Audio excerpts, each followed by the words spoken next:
आप किसी पार्टिकुलर जगह पर रह रहे हो, तो आपका ये कोई पार्टिकुलर स्पेस है जहां पर आपकी चल रही है, ये आपका घर है।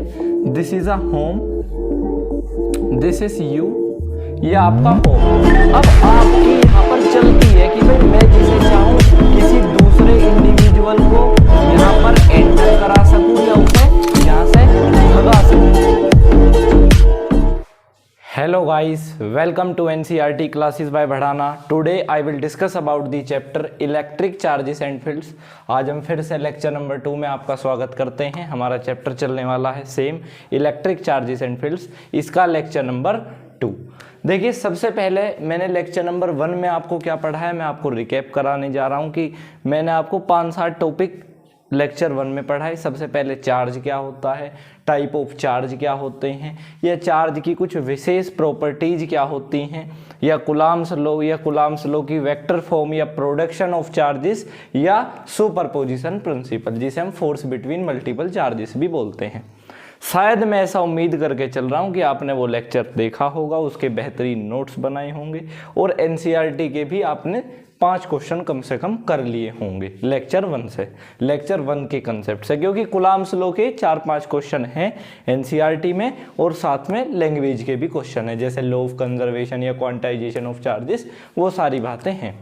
अब जब मैं इस चैप्टर का टेस्ट बनाऊंगा, अब के संडे, शायद मंडे तक प्लेस्ड हो जाएगा चैनल पे, तो जब वो टेस्ट बनेगा तो उसमें मैं एक बार देख लूंगा कि भाई कोई क्वेश्चन ऐसा तो नहीं जो एनसीईआरटी का या एग्जाम्पल का आपको टफ है, तो उसकी मैं आपको या तो सेपरेट वीडियो बना दूंगा और देखी जाएगी जहां पर। तो स्टार्ट करते हैं विदाउट एनी वेस्टिंग टाइम इस चैप्टर का पार्ट 2। आज हम फील्ड्स के बारे में डिस्कस करेंगे। First lecture we will discuss about the electric charge and the second lecture we will discuss about the field. तो सबसे पहले इलेक्ट्रिक फील्ड क्या होती है, देखिए समझने का ऐसे प्रयास करेंगे अपनी डेली लाइफ से।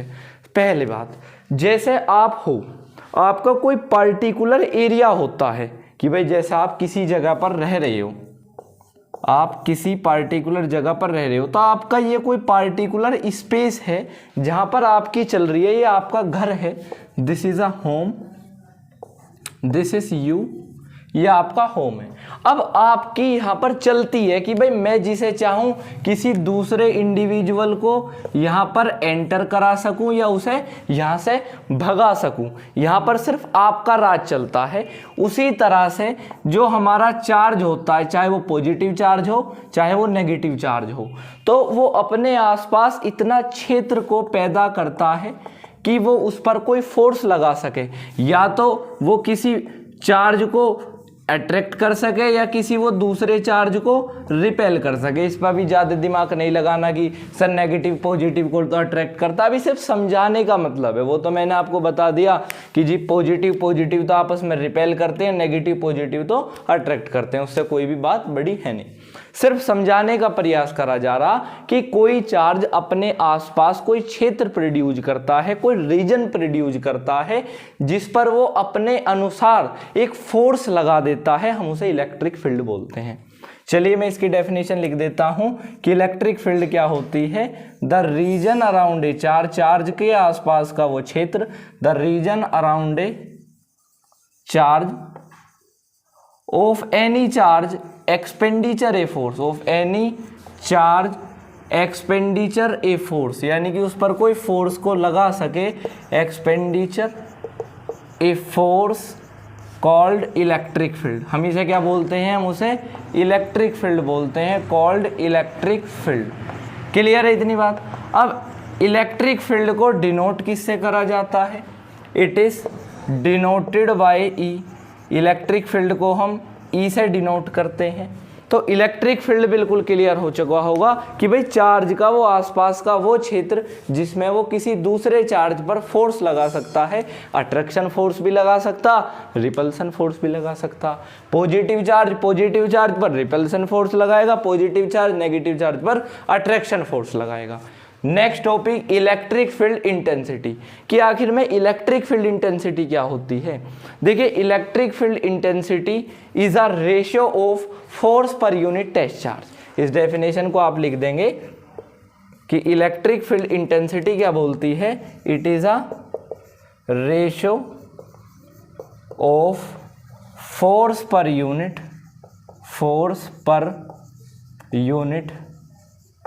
टेस्ट चार्ज की इलेक्ट्रिक फील्ड इंटेंसिटी बराबर होती है force per unit test charge के। हम इसे इलेक्ट्रिक फील्ड इंटेंसिटी बोलते हैं। सबसे पहली बात यहाँ से हमें ये समझ में आती है कि भाई इलेक्ट्रिक फील्ड इंटेंसिटी या इलेक्ट्रिक फील्ड की यूनिट क्या होती है। भाई किसी चीज़ की कोई यूनिट होती है। अगर हम कल परसों को इसके क्वेश्चन सोल्व करेंगे तो उन क्वेश्चनों के बाद एक यूनिट लगानी होती है। जैसे पावर की यूनिट वॉट लगाते हैं, चार्ज की यूनिट कूलाम लगाते हैं, क्लियर है, डिस्टेंस की यूनिट मीटर या सेंटीमीटर लगाते हैं। उसी तरह से इलेक्ट्रिक फील्ड की भी यूनिट जो होती है वो न्यूटन पर कूलाम इनवर्स होती है। क्यों? क्योंकि फोर्स की यूनिट न्यूटन, चार्ज ऊपर, चार्ज की यूनिट कूलाम, ऊपर जाएगा माइनस में, तो न्यूटन कूलाम इनवर्स इसकी यूनिट होती है। दोनों की इलेक्ट्रिक फील्ड हो या इलेक्ट्रिक फील्ड इंटेंसिटी हो, नोट कर लें। चलिए गाइस, सबसे पहले हम इस पार्टिकुलर चैप्टर का पहला डेरिवेशन करने जा रहे हैं जो बहुत ज़्यादा इंपॉर्टेंट है, क्योंकि इसके बिना अगर आपको इलेक्ट्रिक फील्ड किसी पॉइंट चार्ज पर नहीं पता तो आप इलेक्ट्रिक फील्ड एक्सियल पॉइंट या इक्वेटोरियल पॉइंट पर कैसे निकाल पाओगे। तो इस डेरिवेशन को बड़े ध्यान से देखेंगे। मैंने थ्योरी पहले ही लिख दी है जिससे वीडियो की लेंथ ना बढ़े, और थ्योरी तो मैं नेक्स्ट डेरिवेशन से लिखवानी भी बंद कर दूंगा, क्योंकि उसका सिंपल सा रीजन है, अब क्लास 6-7 नहीं है। आप डायग्राम को बनाकर थ्योरी भी लिख सकते हैं, वो भी इसलिए लिखनी होती है जिससे बोर्ड में मार्क्स अच्छे आ सकें। किसी पॉइंट चार्ज की वजह से हमें किसी पी पॉइंट पर इलेक्ट्रिक फील्ड को फाइंड आउट करना है। Electric field due to a point charge की, भाई किसी पॉइंट चार्ज की वजह से मुझे किसी पी पॉइंट पर इलेक्ट्रिक फील्ड को फाइंड आउट करना है। क्लियर है? अब मेरे पास कोई ये पॉइंट चार्ज है, this is a point charge, कि मैंने कोई पॉइंट चार्ज मान रखा है, और इस पॉइंट चार्ज की वजह से एट पॉइंट पी पर we will find out the electric field. जहां पर मुझे इलेक्ट्रिक फील्ड को निकालना है, सबसे पहली बात यह है कि आप यहां पर टेस्ट चार्ज को एज्यूम कर लो। लिख लेना इसके नीचे कि let us assume the test charge at point P we will find out the electric field, कि जहां पर मुझे इलेक्ट्रिक फील्ड को फाइंड आउट करना है वहां पर मैं टेस्ट चार्ज को लेट करके चल रहा हूं, तो this is a test charge. इतनी बात तो क्लियर हो जानी चाहिए, इसमें कोई बड़ी बात है नहीं। अब आप लगाओगे दिमाग कि भाई अगर पॉजिटिव चार्ज है तो इसमें रिपल्सन फोर्स क्रिएट होनी चाहिए, ये भी सही बात है। तो सबसे पहले अब मुझे इस पॉइंट चार्ज की वजह से अगर मैं फोर्स निकालना चाहूं एट पॉइंट P, अगर मैं किसी पॉइंट P की वजह से फोर्स निकालना चाहूं तो 1/4 पाई एप्सिलॉन नॉट दोनों चार्जेस का प्रोडक्ट अपॉन में डिस्टेंस का स्क्वायर।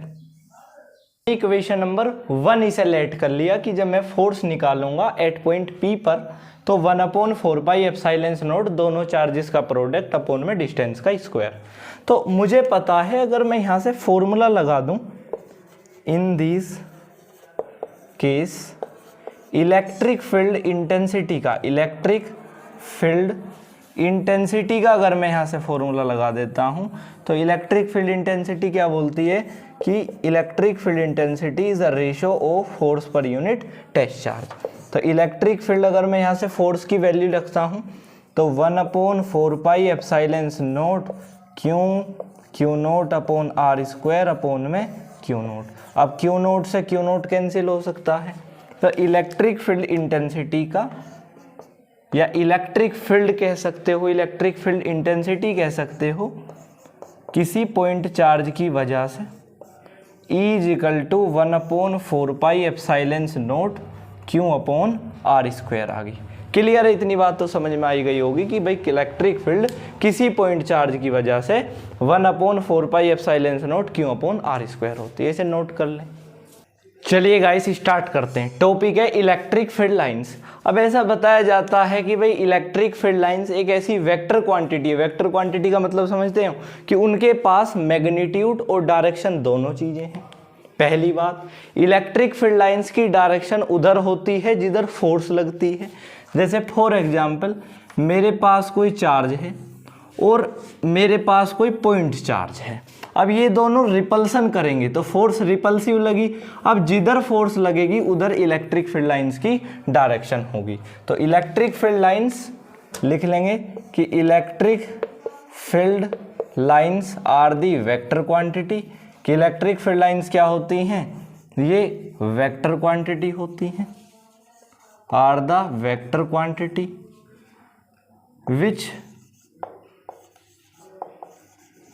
विच डायरेक्शन, जिनकी जो डायरेक्शन होती है, which direction along the force, जिनकी जो डायरेक्शन होती हैं वो फोर्स के अलोंग होती है, which direction along the force and represented by the lines, और हम इन्हें रिप्रेजेंट किससे करते हैं, लाइंसों को दिखाकर, represented by the lines called electric field lines, called EFL, जिसे क्या कहा जाता है, जिसे इलेक्ट्रिक फील्ड लाइंस कहा जाता है। कि भाई इलेक्ट्रिक फील्ड लाइंस एक ऐसी वेक्टर क्वांटिटी हैं यानी कि जिनकी मैग्नीट्यूड भी है, जिनकी डायरेक्शन भी है, जिसकी जो डायरेक्शन है वो फोर्स के अलोंग होती है, जिधर फोर्स लगती है उधर ही इलेक्ट्रिक फील्ड लाइंस दिखती हैं।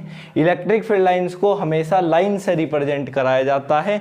ये इलेक्ट्रिक फील्ड लाइंस के बारे में जानकारी है। Properties of electric field lines, अब एग्जाम में ऐसा कई बार आया हुआ है कि भाई मुझे इलेक्ट्रिक फील्ड लाइंस किसी पॉइंट चार्ज की वजह से बताइए, या मुझे इलेक्ट्रिक फील्ड लाइंस की कोई प्रॉपर्टीज बताइए। ये कई बार क्वेश्चन रिपीट हुआ है।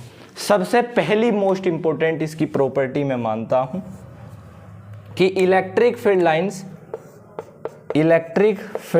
Lines can never cross each other, यानी कि जो इलेक्ट्रिक फील्ड लाइंस होती हैं वो आपस में कभी एक दूसरे को नहीं काटती। Electric field lines can never cross each other, कि इलेक्ट्रिक फील्ड लाइंस आपस में एक दूसरे को नहीं काटती। क्लियर है इतनी बात। अब आपस में ये क्यों नहीं काटती, इसका रीजन भी सुन लीजिए। Because they move in separate direction, they move in separate direction, क्योंकि ये जो हैं वो सेपरेट डायरेक्शन में मूव करती हैं। Because they move in separate direction, electric field lines इसलिए आपस में अपने आप को क्रॉस नहीं करती क्योंकि ये सेपरेट डायरेक्शन में मूव करती हैं। दूसरा रीजन कि electric field lines are smooth होती हैं एंड कंटिन्यू कर्व होती हैं, मतलब इनका लगातार कर्व रहता है तो कंटिन्यू कर्व होती हैं। तीसरी प्रॉपर्टी कि electric field lines can not form close loop, can not form close loop, ये कभी भी क्लोज लूप नहीं बनाती। बिकॉज दे हैव कंजर्वेटिव, क्योंकि ये क्या होती हैं, ये कंजर्वेटिव होती हैं। बिकॉज दे हैव कंजर्वेटिव, क्योंकि ये क्या होती हैं, क्योंकि ये जो होती हैं ये कंजर्वेटिव होती हैं। क्लियर है, नोट कर लें। अभी फोर्थ प्रॉपर्टी के बारे में स्टडी करते हैं। तो फोर्थ प्रॉपर्टी में हम लिख सकते हैं कि electric field lines are the conservative. Electric field lines क्या होती हैं, ये कंजर्वेटिव होती हैं। कंजर्वेटिव का मतलब जानते हो, कंजर्वेटिव का मतलब है कि ये पाथ पर डिपेंड नहीं करती, does not depend on path, कि इलेक्ट्रिक फील्ड लाइंस एक ऐसी लाइंस हैं जो पाथ पर डिपेंड नहीं करती। एक बार इंपॉर्टेंट क्वेश्चन आया बोर्ड का, शायद 2019 में MCQ आया था कि इलेक्ट्रिक फील्ड लाइंस ऐसी कौन सी लाइंस हैं जो क्लोज लूप बनाती हैं। तो दो ऑप्शन आए, मुझे लगता है कि एक बार तो आया था कि electric field lines, magnetic field lines, जैसे ऐसे क्वेश्चन आया कि इन विच लाइंस फॉर्म क्लोज लूप, कि वो कौन सी लाइंस हैं जो क्लोज लूप बनाती हैं। तो electric field lines, magnetic field lines, और दो ऑप्शन, एक नन ऑफ दिस और एक बोथ A एंड C या बोथ A एंड B। तो आप इसका कमेंट करके बताएं। तो सिंपल सी बात है कि भाई नन ऑफ दीज नहीं होगा। नन ऑफ दीज भाई कोई सी ना कोई सी लाइन तो क्लोज लूप बनाएंगी। बोथ ए एंड बी भी नहीं होगा, क्योंकि हमने अभी पढ़ लिया कि electric field lines close loop नहीं बनाती क्योंकि वो कंजर्वेटिव होती हैं। तो magnetic field lines close loop बनाती हैं। Next and important property, electric field lines are not closer to conducting surface, कि जो कंडक्टिंग सरफेस होता है मैग्नेटिक फील्ड उसके कभी भी क्लोज नहीं आती। क्लियर है इतनी बात? तो इस जो लेक्चर है इसके दो इंपॉर्टेंट पार्ट हो गए, electric field lines, electric field intensity और electric field. Electric field intensity तो दोनों बातें सेम है, लेकिन इलेक्ट्रिक फील्ड लाइंस को समझना थोड़ा क्रिटिकल है। अब ऐसा आया है क्वेश्चन कि इलेक्ट्रिक फील्ड लाइंस किसी पॉजिटिव चार्ज के लिए बताइए एटा, पॉजिटिव चार्ज, कि पॉजिटिव चार्ज की वजह से इलेक्ट्रिक फील्ड लाइंस कैसे होंगी। वैसे मैं इन पर क्वेश्चन कराऊंगा। तो पॉजिटिव चार्ज आपको सिंपल करना क्या है, एक टेस्ट चार्ज एज्यूम कर लेना है। पॉजिटिव अपने आप को रिपेल करते हैं, तो ये चार्ज इसे ऐसे रिपेल करेगा। तो पॉजिटिव चार्ज की वजह से जो इलेक्ट्रिक फील्ड लाइंस हैं वो ऐसे बन जाएंगी। उसके बाद अगर नेगेटिव चार्ज की बात आ रही है तो उसका जस्ट अपोजिट, टेस्ट चार्ज इसे अट्रैक्ट करेगा तो ऐसे। क्लियर है? तो एक टेस्ट चार्ज अगर आप एज्यूम करके चल रहे हो, एक टेस्ट चार्ज अगर आप ऐसे मान के चल रहे हो तो इलेक्ट्रिक फील्ड हो जाती है। ये बताया गया है कि इलेक्ट्रिक फील्ड लाइंस हमेशा पॉजिटिव चार्ज से स्टार्ट होती हैं, नेगेटिव चार्ज पर एंड होती हैं। Electric field lines are always start from positive charge और एंड इनटू नेगेटिव चार्ज। तो इसका अगर डायग्राम बनाना चाहते हो तो ये कोई पॉजिटिव चार्ज है, ये कोई नेगेटिव चार्ज एज्यूम कर लिया, तो इलेक्ट्रिक फील्ड लाइंस ऐसे स्टार्ट होंगी, पॉजिटिव चार्ज से स्टार्ट होकर और नेगेटिव चार्ज पर जो है वो एंड हो जाती हैं। This is known as electric field lines. Electric field lines अब तो समझ ही गए होंगे। इलेक्ट्रिक डाइपोल जहां से चला, वैसे तो मुझे नेक्स्ट लेक्चर में इलेक्ट्रिक डाइपोल लाना था, लेकिन मैं इलेक्ट्रिक डाइपोल और इलेक्ट्रिक डाइपोल मोमेंट दोनों ही यहां पर बता देता हूं। नेक्स्ट जो लेक्चर आएगा उस लेक्चर में इलेक्ट्रिक डाइपोल मोमेंट का आपको रिवीजन करके जरूर आना है, क्योंकि जब ही आप जान पाओगे कि हाँ कितनी electric field lines axial point पर होती है, कितनी इलेक्ट्रिक फील्ड लाइंस या कितनी electric field intensity axial point पर होती है या कितनी इक्वेटोरियल पॉइंट पर होती है। क्लियर है? नेक्स्ट वीडियो देखना मत भूलना। उससे पहले डाइपोल पढ़ लेते हैं। Electric dipole it is consist of two equal and opposite charges, equal and opposite charges से ही मिलकर बनता है, opposite charges, and separate by very small distance, and separate by very small distance, very small distance 12, यानी कि बहुत small distance 12 से separate होता है। हम इसे ही इलेक्ट्रिक डाइपोल बोलते हैं। इसका एग्जांपल ले लेंगे HCl, बहुत इंपॉर्टेंट था। Electric dipole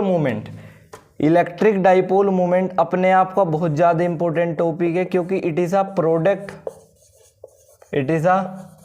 product of charges and distance between the charges. मैं डेफिनेशन पर कम फोकस कराकर कंसेप्ट करता हूं। And distance between the charges is known as electric dipole moment, is known as electric dipole moment. हम इसे क्या बोल के चलते हैं? हम इसे इलेक्ट्रिक डाइपोल मोमेंट के नाम से जानते हैं। और इलेक्ट्रिक डाइपोल मोमेंट को डिनोट किससे करते हैं? It is denoted bye P, इसे हम P से डिनोट करते हैं। ये एक वेक्टर क्वांटिटी है, it is a vector quantity, it is a vector quantity है ये। इसकी direction P is equal to Q into 12 इसका फॉर्मूला, इसकी direction its direction from negative to positive, negative से लेकर पॉजिटिव तक होती है। क्लियर है इतनी बात। तो इलेक्ट्रिक डाइपोल मोमेंट अपने आप का बड़ा फेमस टॉपिक है। It is a product of charges and distance between the charges. It is denoted by P, its direction from negative to positive charge. ये एक वेक्टर क्वांटिटी है। क्यों? क्योंकि इसमें मैग्नीट्यूड डायरेक्शन दोनों चीजें हैं। Thank you for listening me.